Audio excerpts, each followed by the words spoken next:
Hi, everyone. Welcome to MindWell. Thanks so much for joining me today. I'm Natalie Brooks, and I'm a licensed psychotherapist. And this video series on mentalizing is also an invitation to you to join me in a movement of transformation from the inside out. My idea is that it's like a pebble in the pond. When you throw a pebble into a pond, right, a ripple effect happens. And so if we can begin to become aware of our own internal world and how that has a direct effect on how we relate in our social world, both personally, but also in the greater context, we can begin to shift the way we think, the way we relate, and ultimately the way we heal, both internally and externally. So in the coming months, I'm going to be sitting down each week with some of the leading voices in psychology, sociology, Western medicine, and of course, integrative healing, so that we can explore some of the roots of division that I think so many of us are feeling in our external world. And we are going to explore how that division is directly related to what's going on internally with us and how to create pathways of resilience, connection, and ultimately transformation, both in our personal lives, but also in the external, more broader collective environment. And so one of the powerful concepts that I mentioned in my first video is mentalizing. And if you remember, mentalizing can also be thought of reflecting, right? To contemplate, to ponder. And while, yes, it's a fancy word that sounds complex, it's actually something that is deeply human, and it's something that we can learn, and we all have the capacity to do it. And so when we learn, or at least increase our mentalizing, it can start to shift our relationship with ourselves, but also our interpersonal relationships in our own lives. And that will begin to translate to the culture and the social environment around us. So this series isn't just going to be a bunch of talking heads. My intention is to create a space for reflection and practical tools that you can use in your daily life. Because whether you have 5 minutes or 5 hours, it's important that we begin to think about how we can start to change from the inside out. So these videos are going to be packed with real practical insights to help you break down the walls within yourself, your relationships, and the division in the greater collective. So one brick at a time, we're going to tear down some of those walls and begin to transform ourselves and eventually the world, one mind at a time. So take a breath. Let's jump in. This is MindWell, and we are transforming the world one mind at a time. Today's topic is on how to spot effective versus ineffective mentalizing in people. So going from misunderstanding to clarity in our relationships. And it also just might change the way you see yourself and others if you can begin to do this. So let's get started with a common scenario that I hear in my therapy practice all the time, because we've all experienced it at some point in our lives. And that is the situation where you send a text to a friend or someone you're really into, and then it's crickets, right? And then pretty soon the hours start to crawl by, and then it's days, and then still no reply back. And then pretty soon your mind starts racing and you start thinking to yourself, are they mad at me? Did I say something wrong? Do they like me? Do they hate me? And then suddenly we've created this whole story in our head. And whether we put ourselves in either the villain position or we put the other person in the villain position in this narrative that we've created. And then pretty soon, the next thing you know, we start playing out conversations that never even happened. And we start having some pretty strong reactions and feelings based on those conversations that we've created in our heads. And so our imagination begins to fill the silence of not hearing back from the other person in this example. And then we start assuming the worst. But what if that whole story that we've made up is just wrong? What if your friend didn't get the text? What if they're completely overwhelmed with work deadlines? What if someone close to them passed away? What if they won the lotto and they're on a trip somewhere halfway around the world? The point I'm making is that we don't know, and we cannot say for sure. And yet we are caught in feelings that are based on something that may not even be the case. It may not even have happened. And the majority of time in these situations, it has nothing to do with you, right? I hear these stories a lot, and the majority of the time, it isn't about that at all. And so the gap between what we think is going on in someone else's mind and what's actually going on can create a lot of obviously painful feelings, anxiety, hurt, confusion, and some pretty strong reactions. And the powerful skill that can close this gap, guess what it is? It's mentalizing. And so we're going to break down the key real world differences between effective and ineffective mentalizing so that you can begin to stop making assumptions and start understanding yourself and other people with a lot more accuracy and a lot more feeling that is based on reality. So let's go back for a second and talk about what mentalizing is. So at its core, mentalizing is the ability to understand the mental states in both our own mind and in someone else's mind. And by mental states, what I mean is our thoughts, our feelings, our beliefs, our needs, both in ourselves and in someone else. And all of these things have to do with why people do what they do. So think of it as thinking about thinking, or if it is in relation to something that happened between you and another person, and it was a misunderstanding, it's mentalizing is about how we understand misunderstandings. And I'm quoting Peter Fonagy, who created mentalizing-based treatment along with Professor Anthony Bateman. And so mentalizing is a skill that's completely fundamental to our well-being. When we get it right, our relationships feel more stable, our communication is clearer, and we can handle the interpersonal interactions and sometimes disagreements without things blowing up. But when our mentalizing is off, the fallout can be huge, because what happens is we start jumping to conclusions. We start assuming the worst in people, and we get stuck in our own rigid, one-sided view of the world or of what's happening. And so this is the pattern that leads us to experience the same patterns over and over. And that creates a constant feeling in us that other people just don't understand us, or they're unpredictable, or they can't be trusted. And the anxiety of not knowing where we stand with someone, that's also poor mental or low mentalizing at work, right? That's ineffective mentalizing. So the anxiety that comes up in our mind when someone isn't texting us back, and we've created all of these, this rigid stance that the person is mad at us, that's an example of ineffective mentalizing.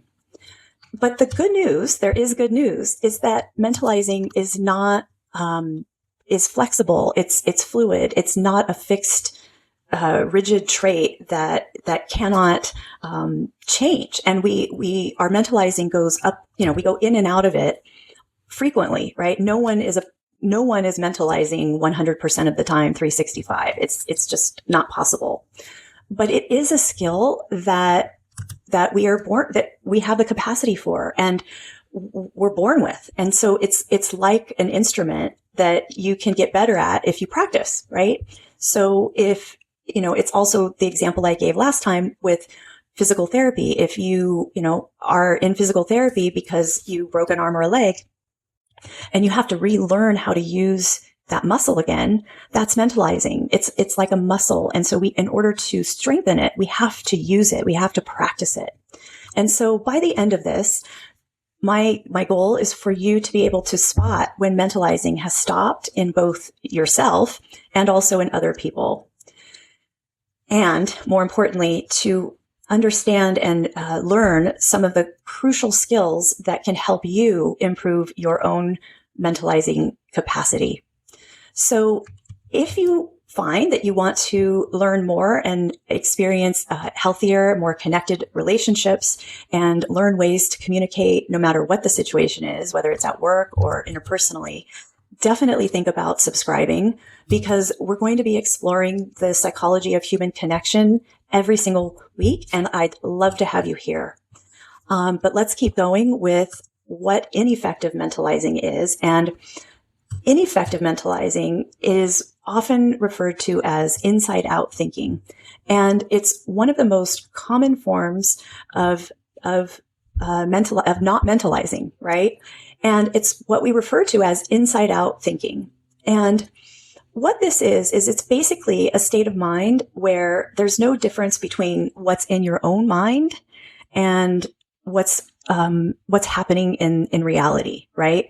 So if I'm, for example, if I'm thinking about, my friend hates me, right? And that's in my mind. They haven't texted me back, so my friend hates me. It becomes a fact in my mind that my friend hates me, right? So my thoughts and my feelings aren't just ideas about reality of what's going on. They are the reality. In other words, it becomes a fact that my friend hates me, and yet I don't even know for sure, because I haven't even talked to her, right? And so if you think someone hates you, and then in that moment, it feels like an undeniable fact, right? That's inside out thinking. And so let's go back for a second, that when you're in an inside out state of mind, right? And the thought of they're ignoring me because they hate me, it isn't just a theory that you test. It's a verdict that you have chosen for yourself, right? And there's no evidence that demonstrates that that's the case, other than your one piece of evidence that was your friend didn't text you back. And yet we based all of that on one thing without having the context of the rest of it. And so the feeling of being rejected sometimes is so strong that it becomes the reality, right? We're not thinking, I feel rejected, and I wonder if it's because my friend is upset with me, or I wonder if she had a bad day at work, and so that's why she didn't respond. We feel rejected, and so therefore we have been rejected. So this is a non-mentalizing way of thinking, and we all do it. But inside out thinking usually happens when we're emotional or stressed out. And by emotional, I don't mean that we're feeling things. I mean in more intense emotions, right? And so when that's happening, or when we're stressed out, all of us will lose mentalizing a bit, or it will become more vulnerable. I'll just put it that way. But how do you spot when that's happening? How do you spot ineffective mentalizing in both yourself and someone else? Well, there's three signs that I want you all to pay attention to. So first, it's a total lack of curiosity, right? So someone stuck in inside out thinking is not going to be interested in other explanations, right? So if I start telling my friend, a different friend, right, that my friend hates me because I haven't heard back from him or her, and my other friend tries to convince me that no, maybe they're just busy, or maybe they didn't get the message, none of that is going to matter, right? Because in my mind, it is my reality. And I'm not going to be open to other explanations. Why would I be, right? Because in my mind, I already know the truth. And so if you try in these situations, if you try to offer another idea, such as, well, maybe their phone died, or, maybe they're just overwhelmed with work, the person, or, in those situations, I'll just brush it off, right? Because my conviction is absolute. And so the second thing, this brings me to number 2, the second thing to look out for in ineffective mentalizing is to watch for quick negative judgments, right? So this is the situation where I hear a lot of this, both in my personal life and my practice, which is labels, right? Both about ourselves and someone else, right? So, I'm just lazy, or I'm just stupid, or they are, right? The other person is just lazy or stupid. And I always like to use caution when we use the word just, right? Because it can signal potentially that we're not really mentalizing very well in those moments, right? We're not considering the possibility of the context of what's going on, right? And so be mindful of that, right? Because ineffective mentalizing almost always assumes the worst about other people's intentions. And it can also assume the worst about our own behavior and actions. It depends, right, on many things, which that's another episode that maybe I'll get into later. But to give another example, right, a vague email from your boss, right, in our minds of ineffective mentalizing, it becomes a definite sign of disapproval, right? My boss didn't like what I wrote or what I did. That partner that walks in after a long day of work and they're a little bit quiet and reserved when normally they're really outgoing and chatty. And if we start thinking, oh, well, they're obviously mad at me. This whole habit, right, of assigning motives without any proof is a huge red flag.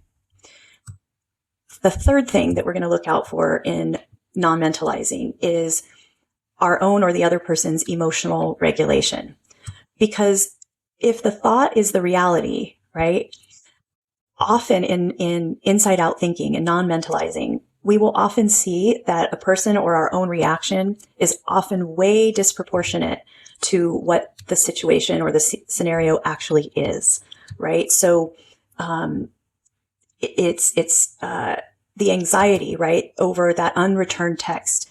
It pretty soon can spiral into a full-blown panic. And that would be an example of low or ineffective mentalizing, right? Because if I'm getting extremely upset and, hysterical about text not being returned, and I don't have any of the other clues or evidence, so to speak, that would be a bit disproportionate. And obviously my emotions would be dysregulated. And so that's a third clue to look out for in ineffective mentalizing. And so let me just say for a moment, I'm not referring to strong emotions as problematic in and of themselves. What I'm talking about is the disproportionate emotion reaction to something where we don't have all of the facts, right? So I just want to be clear. I just want to be clear about that so that you all don't think I am not for emotions, because I absolutely am. And so in those situations where someone, let's say, is upset because the text isn't returned and they're having this very strong emotional reaction, right? In those situations, the person will often blame others for how they feel, right? And that totally misses how their own internal state is coloring their view of just about everything in that moment. So if to use that example again, if that's happening inside of me, right, I don't have the thought has me, right? And what I mean by that is I'm in those moments, I'm not considering the other possibilities that are going on because my emotions have basically overtaken me, right? So that's why I say the thought and the feeling has me in that example. And so the real problem here is that inside out thinking or ineffective mentalizing kills curiosity.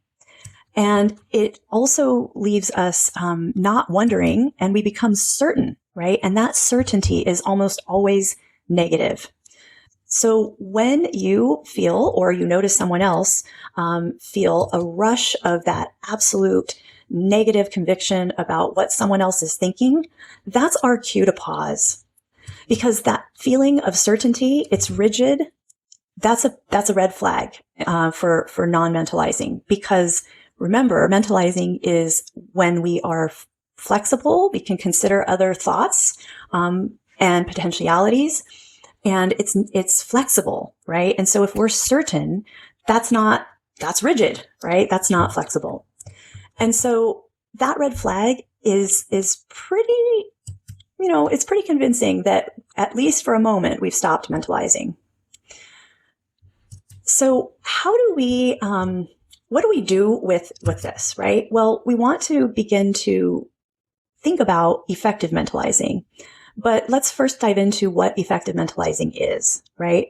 So effective mentalizing, I'll use the example like a detective, right? So if ineffective mentalizing is being trapped in your own head in those rigid thoughts, effective mentalizing is all about getting out of them. And it's kind of like, I'll use the analogy, it's kind of like becoming a curious detective about the situation, about our interactions, and what's happening, right? So instead of being a judge who's already decided a verdict, when we don't even have we haven't heard any of the testimony or the evidence, so to speak, right? We've already made a judgment and issued a ruling. That is obviously, that's ineffective mentalizing. And so we want to start to think about how we can increase our level of curiosity. And effective mentalizers, right? They get that our internal worlds are opaque. They're hidden, right? We're not walking around with a teleprompter running across our foreheads that is advertising every single thought in our head, right? Or another example would be those, the old fashioned cartoons with the thought bubbles, right? I can fill in what's in my thought bubble for sure, right? I can put my thoughts in that bubble. But someone else, right, who has a thought bubble, I can't fill that in with 100% accuracy. There's no way for me to know that, right? So we can't see thought bubbles over someone else's head. So the only way to make a good guess about what someone else is thinking or feeling is to gather clues from the outside world, right? Like a detective. We want to stay curious. We want to look for patterns, and we want to observe other behavior, right? So this means we have to shift our focus from our assumptions to things that we can actually see and hear. And so, because the best detectives, right, they don't rely on one single clue. They look for patterns of evidence because they know that if they bring a case, they can't just have one piece of evidence. That's not going to prove anything. So what does the detective mindset actually look like? Well, first, an effective mentalizer is going to pay close attention to nonverbal cues, right? Body language. We're going to look at eye contact. We're going to look at, or listen for the tone of voice, right? We're going to look at facial expressions. And you can see how, if this is part of effective mentalizing, you can see how often this can go wrong in our digital world with texting, right? Because we can't see we can't see their facial expressions. We can't hear the tone. And we can't see their eye contact, right? And that can become a real issue because we start filtering what we're reading in the text through our own internal state, what's going on for us. We're filtering all of that, right? And so an effective mentalizer is going to look at all of those things, those nonverbal things, right? Tone of voice, eye contact, and body language to tell more of the story, right? More of the context of what's going on. So another example would be if you're at work and a coworker, says that they're totally on board with the project that you've presented and is saying in words that they are excited about it, right? But their arms are crossed and they're looking down and they aren't making eye contact and they're saying it in a very flat tone, like, I'm so excited for this project, right? An ineffective mentalizer is going to ignore that contradiction, right, between the nonverbal cues, what they're seeing and hearing, and jump right away to a conclusion of, they're lying and they're just trying to sabotage me, right? But an effective mentalizer sees a puzzle. They hold both pieces of data in mind at the same time, right? So if it's me, I'm going to be thinking, gee, they're saying that they're really into this project, but everything else is saying, I'm not sure, right? It's flat. Their tone is flat. They don't seem interested.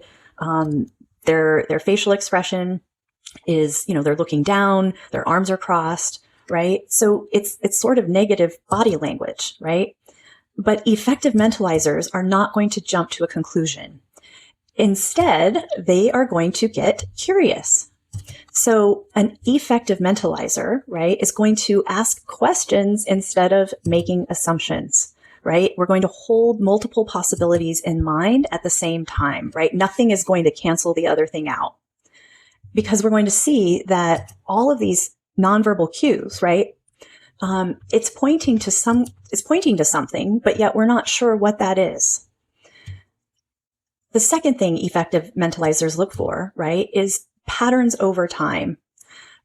Effective mentalizers don't freak out over one-off events, right? So if your friend who is normally very friendly and chatty and outgoing and asks a lot of questions about you and, inquires about how you're doing and how you feel, and they're usually pretty cheerful, right? And then if one day they just are suddenly quiet during a conversation, that's not indicative of their usual pattern, right? That's what I mean by a one-off. But in those situations, an ineffective mentalizer will likely panic and start questioning themselves. What did I do wrong? What did I say? Are they mad at me? Right? But the detective, on the other hand, is going to consider the context, the bigger context, and ask, is this typical for them? I wonder what's going on, right? They mentioned that, they were under a lot of stress at work. Maybe that's why they're suddenly quiet, right? And so effective mentalizers connect a single moment to the bigger picture. And so they're looking for context clues in a sense, right? And so this allows for a much healthier read on the situation. It's a much more balanced view of the situation, right? We're considering all angles. And so instead of personalizing it and thinking, oh, my friend's being quiet at me, we contextualize it. And I think, gee, my friend's kind of quiet today. I wonder if it has to do with that work stress she's been under a lot that she's talked about before, right? And so the third thing effective mentalizers do is what we call cognitive and affective empathy.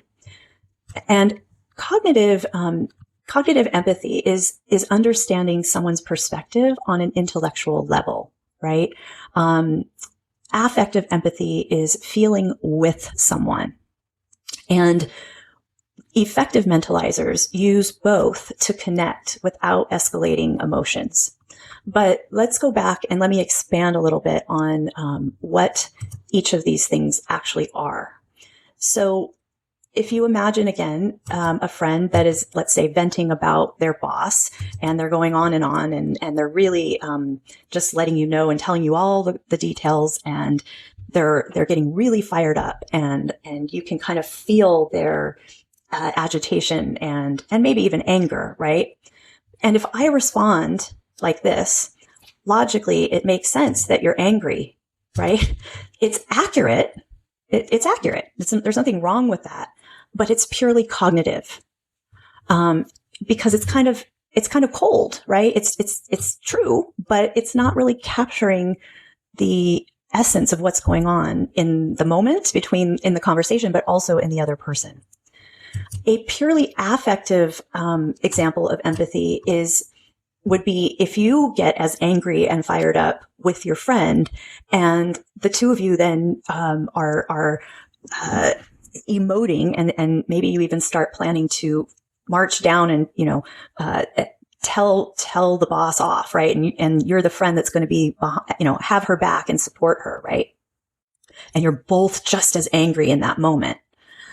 That's going to wind your friend up more, right? It's becoming too emotional in the moment. We're absorbing the other person's anger, and then we are becoming angry. And so that would be an example of too much affective empathy, right? And let me just be clear for a moment. I'm not suggesting that we shouldn't be empathic. What I am saying is that we need to balance it out. We need both. And so what that would look like, an example would be something like, wow, that sounds incredibly frustrating, and I can totally see why you're so angry. I can't believe this is happening to you. What was going through your mind when your boss said that, right? That's an example of empathy and balance. It's showing that I get the feeling, which is the affective part, and I'm also curious about the thoughts behind my friend's conversation, right? What she's telling me. That's the cognitive.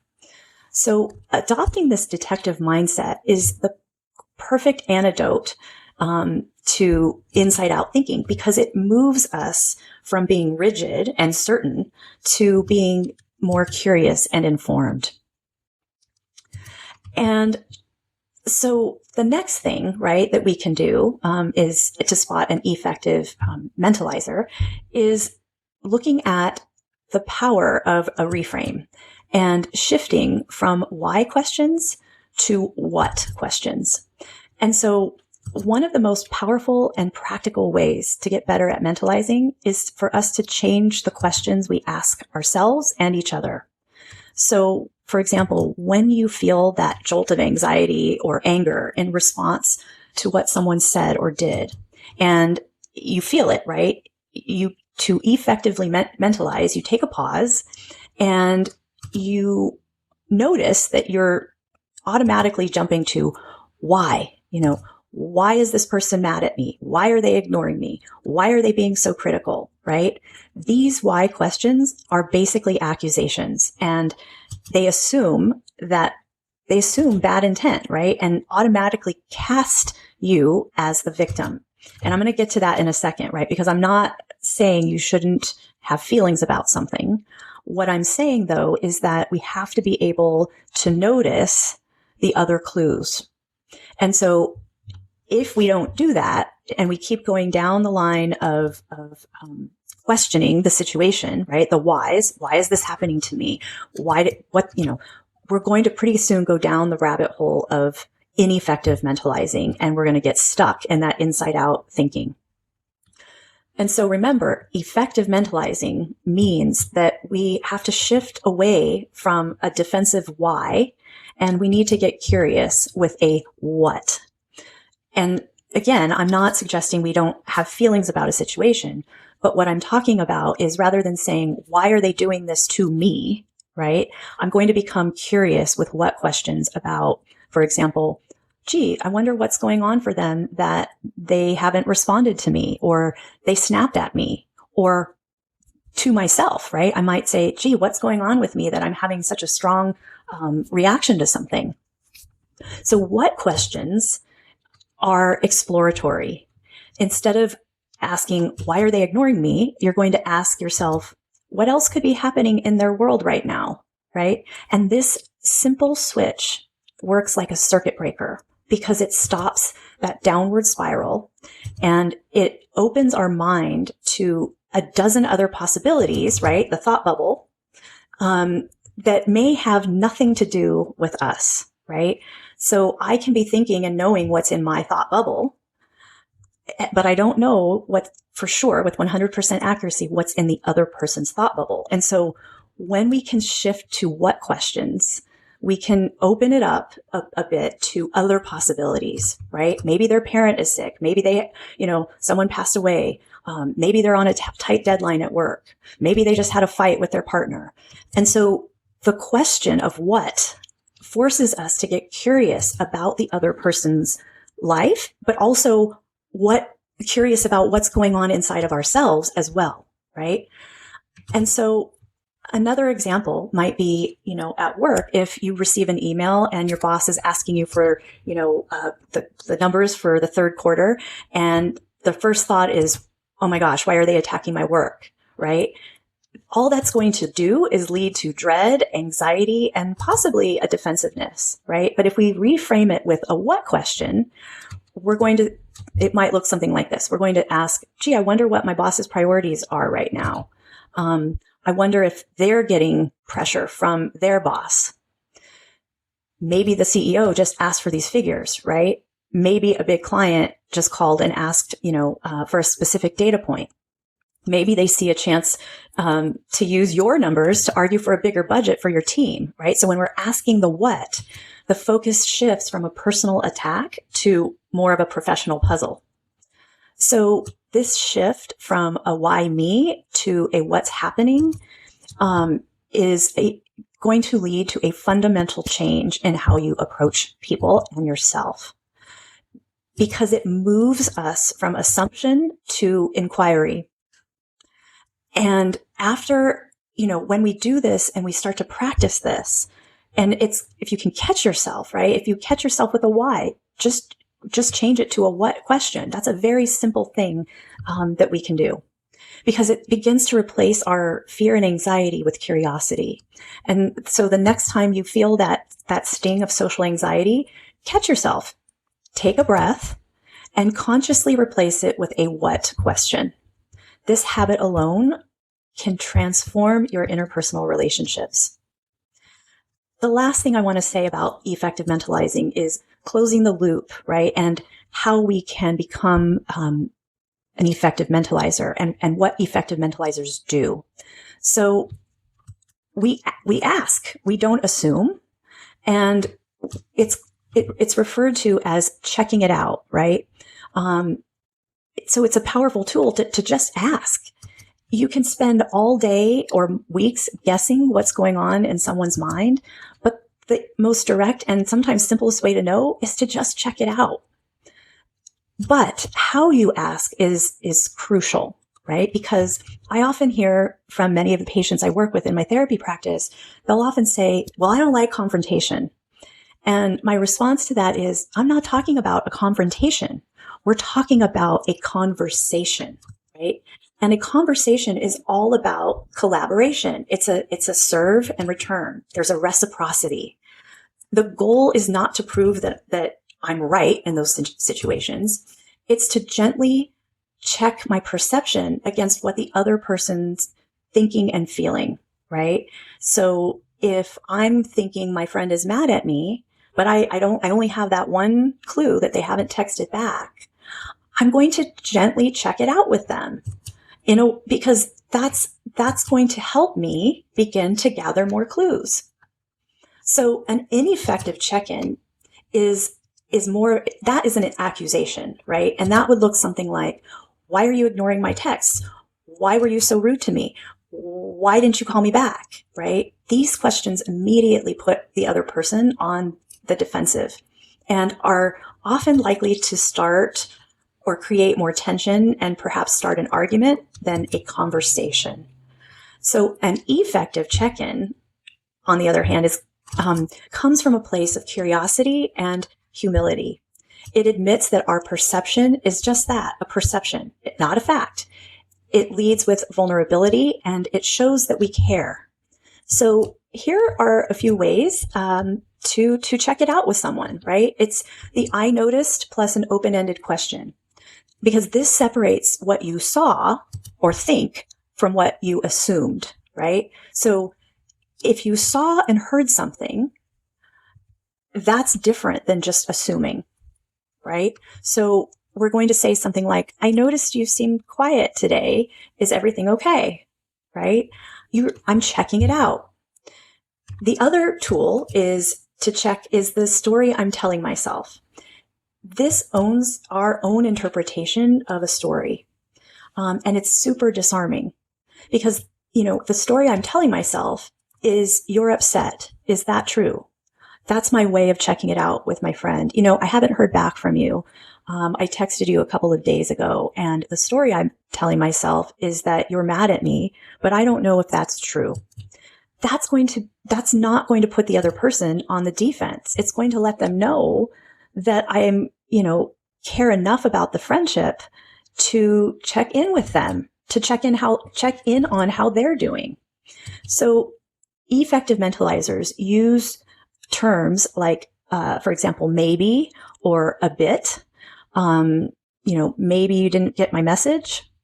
And what that does is, when I'm communicating in such a way, it expresses that I care, and that, more importantly, that I'm open to a genuine conversation, and it's a genuine question. It's not a demand, right? Because a demand is a confrontation, right? Can be confrontational, but a question and a curiosity and a checking it out, that's a conversation.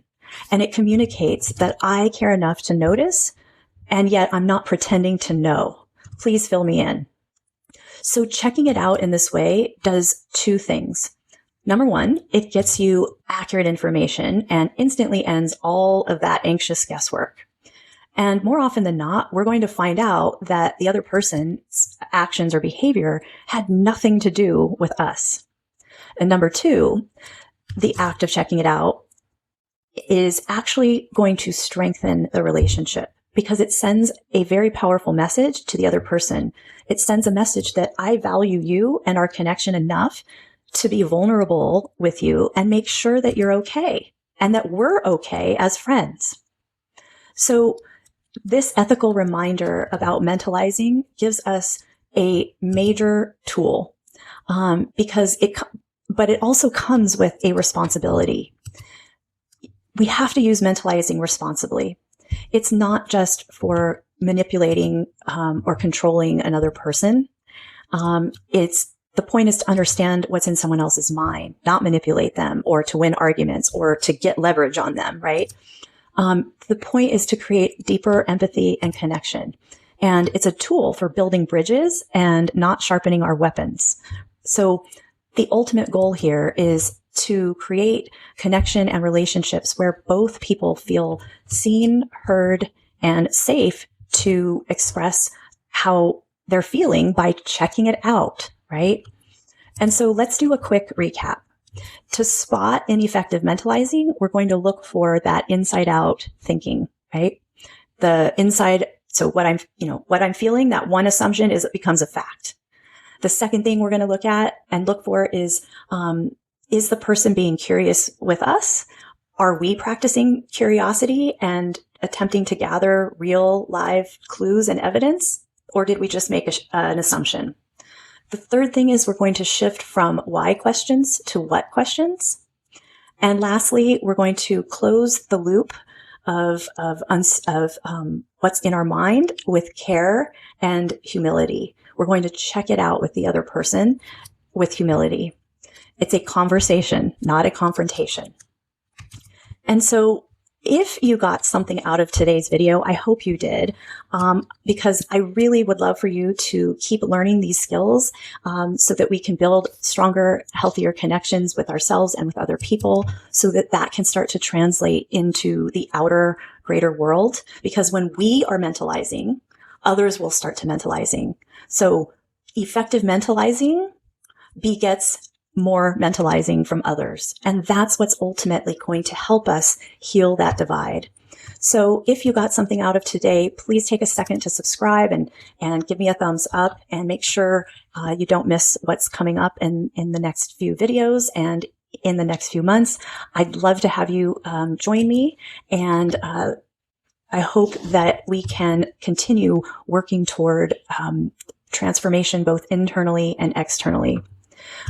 All right, so let's wrap things up and let's remind ourselves that the path to healing is going to be effective mentalizing. And let's think about ways that we can keep building together, right? So don't forget to subscribe for more on mentalizing, psychology, and connection. And definitely share this if it resonated with you. And remember that what mentalizing habit are you working on? Notice I'm saying what, not why. So come up with something, just pick one thing that you want to work on and start practicing the what questions. Because by practicing these techniques, we're going to move from fear and assumption to curiosity and connection and start giving ourselves and other people the benefit of the doubt. And in doing so, we'll create relationships that are resilient, honest, and truly rewarding.